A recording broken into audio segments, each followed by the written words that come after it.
welcome to anyone watching today live or on replay. I'm excited to be with you today. I have done a lot of webinars and summits recently, but not a LinkedIn Live for quite some time. And I have an amazing guest, the lovely Nina Khoo, who is a Master NLP Coach for sensitive female professionals and female entrepreneurs. And we're going to be digging deep into unlocking your sensitive superpowers.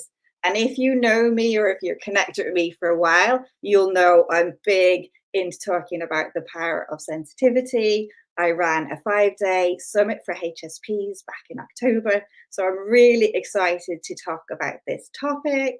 If anyone is live listening to me today, don't be shy, put in the comments, just let us know where you are in the world and whether you're a highly sensitive female entrepreneur or professional. And if you're watching on replay, don't be shy as well. Just, reach out, connect with myself and Nina, and feel free to comment on the live as well. We will come back to you. So I'm going to bring up the lovely Nina in a moment onto the screen. And as we're chatting, if any questions come to you, put them in the comments as well, and I will come to you if I can. So I'm going to bring up the lovely Nina now. Hi, Nina. Welcome. Hello. Thank you, Jen. It's great to have you here today and to hear about your story about realizing you're a HSP. I'm going to dive into some questions with you. Just if anyone is listening today, I already found out that I was a HSP myself 2 years ago. And maybe you're listening today and you don't even know if you're one. And hopefully, if you think you may be one, you're going to get some awakenings. And I would totally urge you to reach out and connect with the lovely Nina, because she's going to be able to help you on your journey. So my first question, Nina, is how did you get into coaching sensitive female leaders, and what made you choose this niche? Ooh, so I'm going to tell you a little story before I answer that question. Yeah. So, what's she doing in this meeting? She's not authorized to make any decisions. My face flushes 1,000 shades of crimson as my body floods with hot humiliation. I tremble with silent rage. My boss has thrown me to the sharks. Had he guessed what a hostile reception I'd receive at the boardroom table from his middle managers? The haze of testosterone hangs heavy in the air. I sense the waves of contempt breaking over me, threatening to drown me in their strong undercurrent of displeasure. Somehow, fighting for breath, I struggle to the surface. Voice shaking, I splutter out an apology for my boss's absence and assure the irate managers that I will pass on their concerns. Uncomfortable, unappreciated, unwelcome. I do my best to fade into the background for the remainder of the meeting. Sitting in a circle of women, shawl pulled tight around my body, safe in my cocoon, keeping out the chill night air. St. Catherine's Hill, Winchester, full moon. We're led through a powerful guided meditation that takes me soaring, giant wings outstretched, gliding, dipping, free. My heart cracks wide open, my mind unusually clear. Fresh, clean air fills my nostrils, and I taste this moment of unbridled joy. Back on the ground, I sit, listening to others share their experiences. A flickering flame catches and ignites within me. My heart beats rat-a-tat-tat, something inside me demanding to be let out. I have a strong urge to ululate. The constrained, sensible voice within me extinguishes this urge immediately. No, how embarrassing. You can't possibly do that. Stay in your cocoon. Yet the flame within me won't be put out so easily and continues to burn. My turn to share. The sensible voice fights for me to stay small. Tell them about the flying, much more acceptable. But the fire won't be contained any longer. I warn the group of what's coming. Head tipping back, opens to release the primal howl that's been building within me for decades, ripping the cocoon I've so carefully constructed apart. A warrior's call before the battle, a wolf's warning howl to its pack, years of boundaries crossed, opinions trampled, of being judged unfairly, of staying silent, not speaking out, not taking a stand. An outpouring of fire in the form of voice. The faces around me glow with excitement, and my howl is joined by others. 1,000 unspoken hurts released to fill the moonlit sky. In this glorious, cathartic, sacred moment, I know from now on my voice will be heard. Amazing. Wow. So, So Jenna, that evoking like both stories. I can feel like the first story of like the kind of discomfort in the boardroom, and it just reminds me of my discomfort in corporate life. And then yeah, the howl just kind of, I love that you call it a cocoon as well. I just always thought of it as a mask. But yeah, it's so evocative, amazing. So I really wanted to share that because I think the audience today would probably resonate with that. So my time in corporate was many years ago, probably about 2 decades now, but I didn't know I was highly sensitive. I had no clue, and it wasn't until about 7 or 8 years ago that I discovered I'm highly sensitive. And I often wonder if I had known I was sensitive back then in my corporate days, I know my life would probably be very different now because I wouldn't have put up with so much of what I put up with. Definitely, definitely. And I know if I hadn't known, I wouldn't have even been in that industry because I was like doing stuff really that non-HSPs think is great. I worked in a bank, and I was surrounded by people on big bonuses and very like money led people. And there's nothing wrong with money, but these people were not very purpose led or heart centered, like shall we say. But yeah, that's amazing. I'm sure so many people can relate. And I'm actually going to share from lovely Sally has said how amazing to hear that story, Nina. I will never forget that night. Yep, Sally was with me. We've got Joe on as well. Hi, Joe. And we've got lovely Charlotte. So I think we've got all sensitive entrepreneurs on the line. And if you have any questions for Nina or any feedback, don't be shy. Definitely, pip up in the comments. So Nina, you said you found out like 7 years ago, and then why did you decide to help that niche? Is it like I totally get? Is it like you want to help other people like you not have to go through the pain? So Jen, as I said, I didn't know. So for decades of my life, I didn't know I was highly sensitive. I think much like many people, even though I studied psychology, I've done about 20 years of personal development work, I'd never come across the trait. But when I did discover, that's another story, it was completely by chance, it made such a huge difference to me. It was like finally finding the right user manual for me.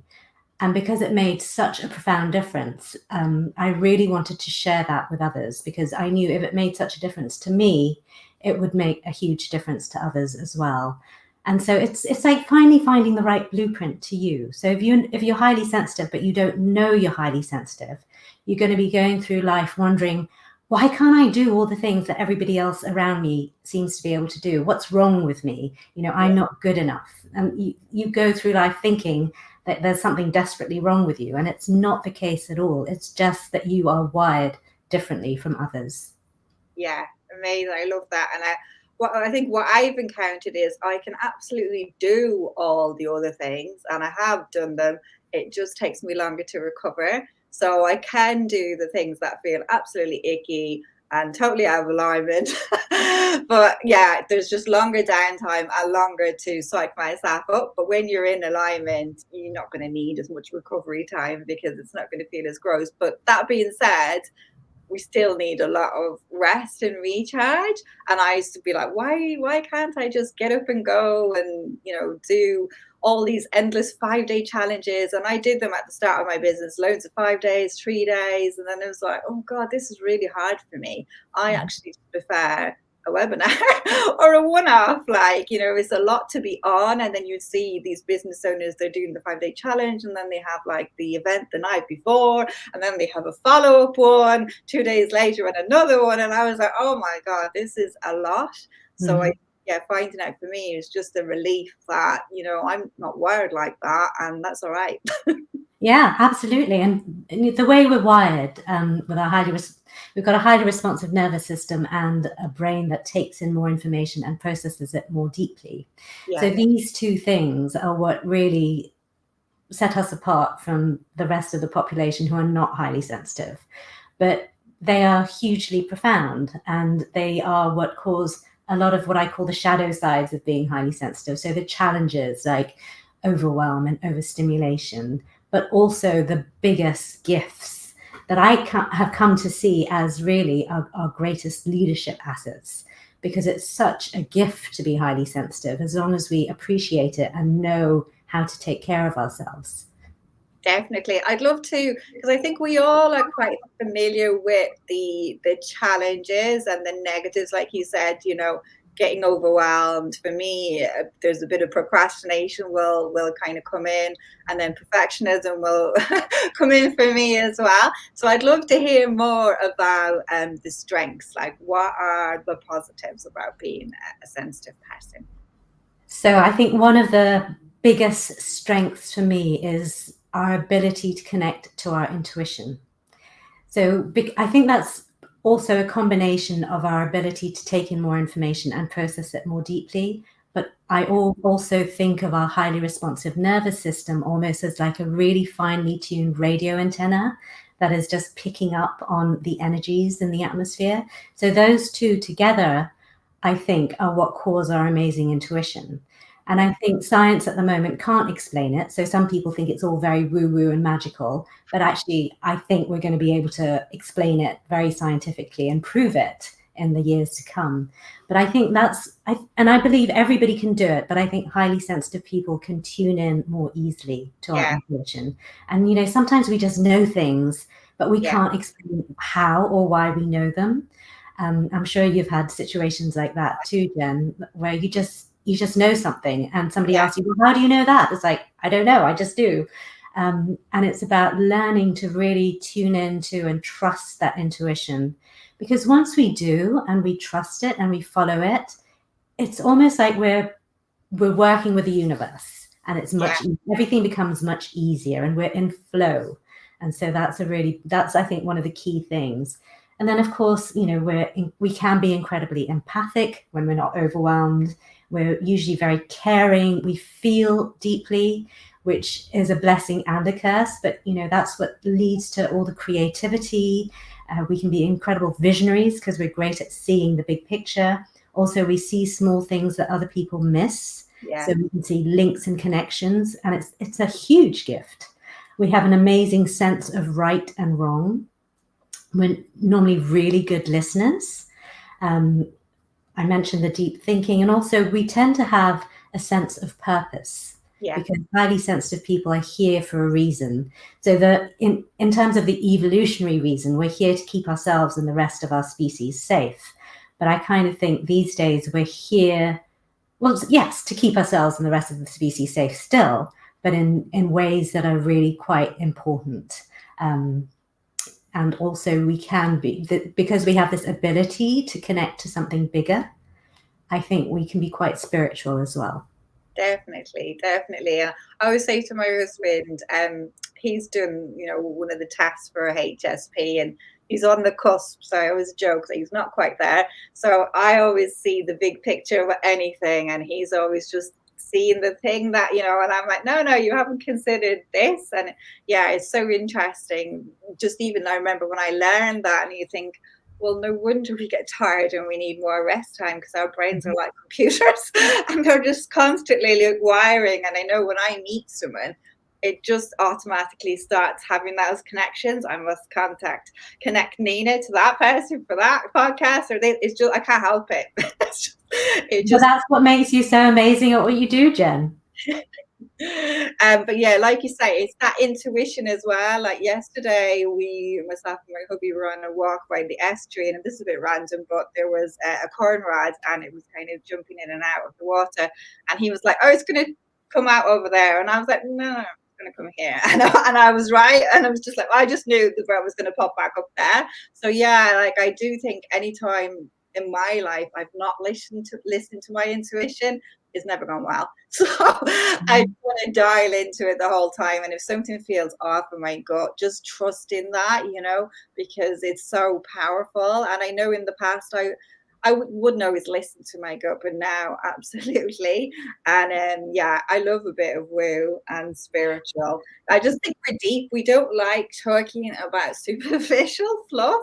Just always go into a kind of a deep conversation with anyone, and that's just normal. I don't even think of it as deep, but to other people it probably is if they're not. So I'm just going to show a few of the comments from the lovely ladies before I get onto my next question with you. So Joe has said, yep, 100% knowing things intuitively. Yeah, social situations. I know as well, like I've gone into rooms and you can pick up on the energy. And I've said to my husband after, oh, my friend, she wasn't, she was a bit off, wasn't she tonight? She wasn't great. And he was like, what are you on about? And then I've got in touch with that person and they're like, yeah, how did you know? And you can just read it. And I used to never understand how other people couldn't see if people were in a good mood or a bad mood. And then I suppose if you're surrounded by non-HSPs, none of them can pick up. You are the only person with the antenna. Charlotte is saying, I always knew I was sensitive and not to be quiet and hide. Well, we're not being quiet today, and I want to get more people louder on LinkedIn who are sensitive, because we've got a lot of wisdom to share, and I think we need to have more sensitive voices on this platform. So that's why we're showing up, despite I think the both of us are introverts. We're willing to overgo it to get our impact out there. So my next question for you is, you use wild voice work and Nia movement in your programs. What are they and how do they help? I've never actually heard of them before meeting you, so I'm really interested. So the wild voice work is a beautiful process created by my business mentor, Kate Wolf. And it's a lovely way of tuning into your intuition and to your inner, untamed, never conditioned, hence wild voice. I kind of think of it as your soul's voice as well. It's your true, authentic voice that hasn't been conditioned by, the patriarchy and years of working in places you shouldn't be working, etc. And so it's a really beautiful, gentle process where through a guided visualization, you're taken through to your wild voice. And then through a series of prompts, you can have different themes. So you write, there'll be a question or a prompt saying, this is my wild voice, or this is your wild voice, and this is what I think about being a millionaire, or whatever it is. And then you write from your wild voice. And then the real beauty and power of the process is you're then invited in a circle to speak your wild voice out loud. So you just read what you've written with no editing, no pre-framing. And so you get to give voice to your wild voice, which is really powerful, especially for introverts and sensitive people. And then you get to hear how it's landed for others in the group. So then they will be invited to respond back to you. So, I might say, oh my God, Jen, the thing you wrote about, whatever it was, that was so powerful and it really touched me. And so you are getting feedback from others from having spoken your true, authentic voice. And it's so validating. It's a really, really powerful, beautiful process. And I love it because it's almost like a muscle. The more you do it, the more regularly you do it, the easier it becomes to just drop into this place of authenticity and write or speak from that wild place. But also that it's just such wonderful training for those of us who have lost our voices, who have been sitting in boardroom meetings, unappreciated, told that we're not welcome there. It's a really powerful practice to get us then thinking, the next time I'm in that situation, there's no way I'm going to shut up and, fade into the background. I'm going to speak my truth. So yeah, that's the wild voice process, which I love. It's And amazing. Nina I love dance. that you don't edit either, because I always edit myself, so I'm brutally honest person anyway. Anyone that knows me, it all comes out. But I think in written form, I can do, and so many people do this on LinkedIn, write something, edit it, write it, because you want it to be just right. But actually, it is more powerful when you just, do it in your own voice. Yeah. Because when you edit it, that's when you're kind of putting on the mask as well. Yeah, exactly. So when it's not edited, it's raw and it's true. Yeah, that's beautiful. So the Nia dance, Nia movement, is this beautiful form of exercise, actually. And I found it a few years ago when I was Googling the best form of exercise for highly sensitive people, because I'm one of those people who would always join a gym, go once or twice, and then, it'd be like a £600 for my 2 visits. So I was fed up of that. So I Googled, found this dance and thought, oh God, I'm never going to find it. But actually there was somebody teaching it down the road from me. And it changed my life. So finding out I was highly sensitive and then finding the Nia classes were 2 real life-changing things for me. So Nia is a beautiful combination of the martial arts, the dance arts, and the healing arts. And so there's 9 different forms. So you've got yoga, Feldenkrais technique, Tai Chi, all sorts of things, Duncan dance, jazz dance, modern dance. But what I love about Nia, especially for highly sensitive people, is that it really helps you get out of your busy, highly sensitive brain and into your body. Because I think, certainly for me, I was quite disconnected and, spending so much time up in my head that I'd forgotten the rest of my body. And so Nia really teaches you to reconnect with your body, to tune into your body, and to always find the joy in the movement. So anybody can do Nia. There are set classes and routines, and you're always invited to do it at your level. So you can do it at different levels. Level 1 is sort of really, if you're self-healing, you can even do it seated. Level 2 is slightly bigger and, more sustainable. And level 3 is that sort of high impact style. And you sort of flow through the 3 different levels in any routine. And always you get to choose how you want to do it. So, there's times I've been to classes and I felt like, oh, I've got no energy today. But you just go, you show up, you listen to the beautiful music, all the choreography is an invitation, and you do it to your level and you do it how you want to do it, always listening to your body. And it's really beautiful. Oh, I love the sound of it, because I totally relate to getting in your head too much and being slightly disassociated from your body. It sounds really flowy, and I must check it out and see if there's any local to me. And I like that you say you can put as much or as little effort in depending on the energy. I did aqua aerobics first thing this morning, and it's one of the reasons I love aqua, because I can hide in the water and I can, again, if you're not feeling super energetic, kind of not splash about as much, but when you are, you can give it more gusto. So I like anything like that. Same with Pilates, different levels, sounds amazing. So kind of go with the flow. One question I know just popped up from Joe, and she's asking, can extroverts also be HSP? And as far as I know, it's 70% introvert and 30% extrovert. So the main thing is we're all empaths. That's the thing in common, So I don't know if you've got anything on that. So if you're an extrovert, Joe, but this is resonating, welcome to the club. No, you're right, Jen. There's 30% of highly sensitive people are extroverts. Although the whole empath thing is very interesting, because highly sensitive people have the capacity to be empathic, but it doesn't mean we're empaths. And the thing that blew my mind when I first found out about the highly sensitive trait was that not all empaths are highly sensitive. And that I found really weird, but it's true. And I've actually met 1 or 2. So you can be an extrovert and highly sensitive, absolutely.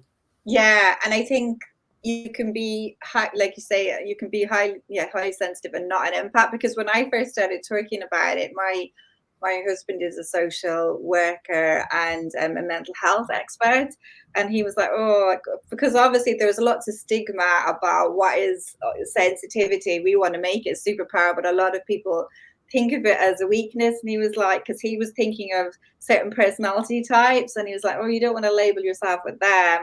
And then I was thinking, oh yeah, we're not all the same. So I think, yeah, it's definitely a voyage of discovery, and not, you know, not every introvert is the same, not every HSP is the same, not every empath's the same. I'm personally all three. Are you all three, Nina? It's yeah, probably, yes. You know, it's the introvert extrovert thing, I think. And I think I have heard people say that if you are sensitive, you can introvert and you can extrovert, but you just need a lot of time to recover. So Yeah. I would say, yes, I probably am an introvert, but there are times when I can be extroverted when I need to be. You know, if it's a good cause and I really believe it's important, then yes, I can. But then I do need the time to recover, which is kind of the definition of an introvert. So Yeah, we'll both be having a little lie down after this, because I always laugh when I do a webinar and I come off and people are like, oh, the energy, love it, and I'm just like, well, I'm on the couch lying down now. And that's the part you don't see. So yeah, we could, like you say, you're purpose led. I think if you're purpose led, you want to make that impact. And I've dug into introversion in the past, and there are two types. There's fact focused and connection focused. The same for extroverts as well. So I find connection focused introverts are willing to put themselves out there. Fact focused, not so much. I don't think we'll get them on video if they don't want to. So again, it's just, you know, it's no one size fits all. Does anybody have any more questions? If you do, just pip them in. If you don't, that's fine. We'd love to connect with you all after. I know we're kind of coming up on the time. So Nina, where can people get in touch with you after today? Obviously, we want them to reach out and connect with you on LinkedIn. I know you've got an amazing webinar coming up soon, but I can't remember the date. So can you remind us? yeah, so definitely connect with me on LinkedIn, or I have a website, which is just www.ninakhoo.com. I've got a webinar masterclass coming up called From Paralyzing Overthinking to Powerfully Focused. And it's next Tuesday, the 28th of November at 4:00. So yeah, overthinking is one of those things that I think all highly sensitive people do. So it's just learning how to tone down that overthinking and really channel your beautiful, powerful mind. Definitely. I think that's a really good one to check out. So even if you're watching on replay, don't be shy, reach out to Nina, and I will share, I'll get the link from Nina for her webinar and I'll stick it underneath the live. And if anybody wants it as well, if you can't see it, don't be shy, reach out to myself or Nina and we will give it to you. But yeah, I think that's great for any sensitive person. Like, make sure you go to that. And let me see if I've missed any last minutes. Nope, I think that's us. I'm very impressed with our timekeeping. So I'm going to put on my sexy ticker before we round up. So myself and Nina want to say thank you for joining us today. We love this conversation, and I particularly love it on LinkedIn because I know there is a lot of hustle and hype on the platform, and it doesn't have to be all that. I know when I started to connect with fellow HSPs like Nina, my whole experience on LinkedIn changed. My feed is so much nicer. I'm connected to like all my favorite people and people that, you know, the conversations, the topics are very different. So if you are a HSP listening today, just go away from this. Obviously connect with both of us, but go onto the search bar, put in the hashtag HSP or hashtag highly sensitive person, press return, and you will find some amazing people, some amazing companies, some amazing events, and I promise your feed on LinkedIn will change if you connect to these people. So yeah, Nina, I just wanted to say thank you so much for coming on with me. I've not done a live in a while, so I was really excited to get on and chat with you. And I'm going to check out your webinar. I think we've got one last comment. Thank you, Sally. Yeah, Thank you. yeah, thank you everyone for being here live and or watching the replay. And thank you so much, Jen, for having me on today. It's been such a pleasure to talk to you. No problem. So thanks a lot, ladies. Wishing you all a great Monday afternoon and a great week ahead. And yeah, that's it. We're off for a little lie down. Take care. Thanks for coming along. Bye.